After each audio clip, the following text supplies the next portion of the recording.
Almost hit my light.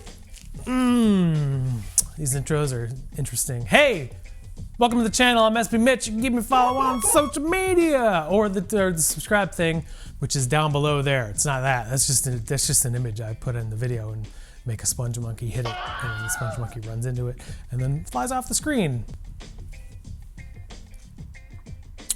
Yep. Hello, pals. Hey, did you know that when people have no idea what kind of videos to make on their YouTube channel, they just make a bunch of top whatever list videos because, I don't know, they seem to get views and they spark debate. And that's what people like to do on YouTube, is debate. And also say really mean and hateful things all the time. Come on guys, this isn't Twitter.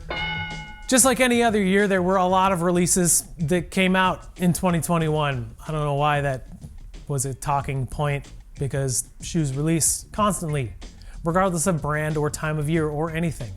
I didn't really buy many in 2021, and it took me a long time to really decide what to put in my top 5 list because I have 6. I had 6 personal pickups this year, and luckily enough for me, they all released in 2021. So here are my top 5 personal pickups of the year 2021.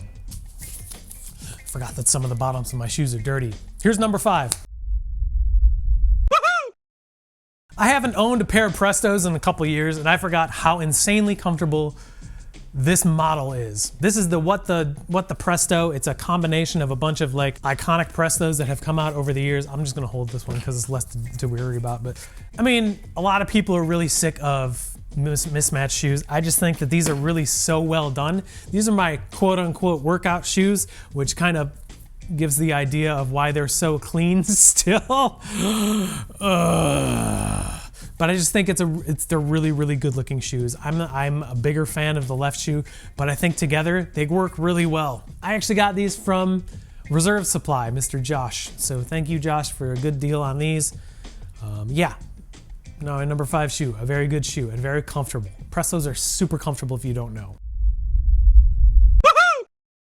These are on this list. I know they're not anything crazy, they're not anything wild or out there, but it's just the way that I got them. I have to give a huge thanks to my buddy Tyler, who managed to get these for me, and I wear them ridiculous amount. There's so much creasing on the toe box. Like, I wear these constantly because it's a Dunk High. I don't own another Dunk High, but I just love this shoe, and the fact that I got it from a really dear friend of mine kind of just is the cherry on top. So Tyler, thank you. This is obviously the 2020 retro of the Kentucky Dunks. It's just, I'm a big fan. That's why they're on this list. When the opportunity to design a Dunk Low on Nike ID or Nike by You or whatever it's called came up, the option to design a Nike by You came up, and designed these and somehow got my order in, and this is what happened. This is my number 3 release personal pickup of the year because it's got every color that I like on it, and it's got a lot of suede, so you can't really go wrong with a Nike ID.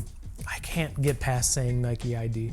I don't wear these that often, mostly in the summer, which is hilarious because usually I'm not like season specific when it comes to my sneakers, but they just look kind of weird unless you're wearing certain pants. Oh, Pancake just made a really cute sound. Really good release. Here's my review of them if you want to see. It's my number 3 shoe of the year. Number 3 pickup, I guess. These came out so recently that they could not be number 1, but I have a feeling if these released in like June or something like that, they would overtake what my number 1 shoe is because number 1, Air Max 1s are super comfortable in my opinion as an everyday wear.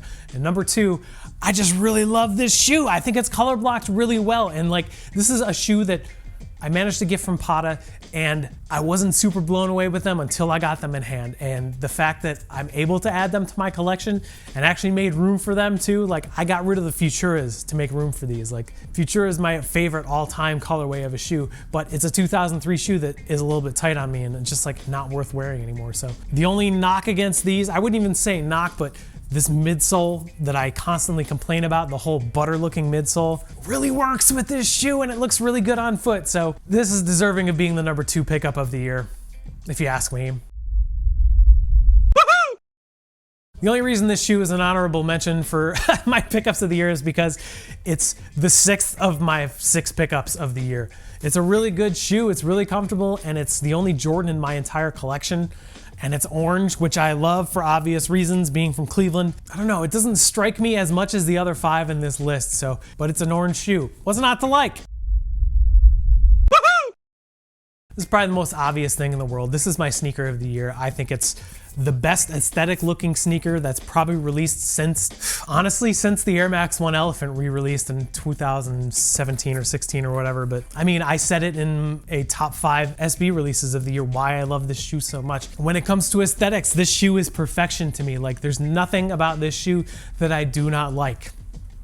And that's why it's my #1 pickup of the year. Hey, there you go. There's my top 5 pickups of the year in a year where I only picked up 6 pairs. So, I mean, it is what it is.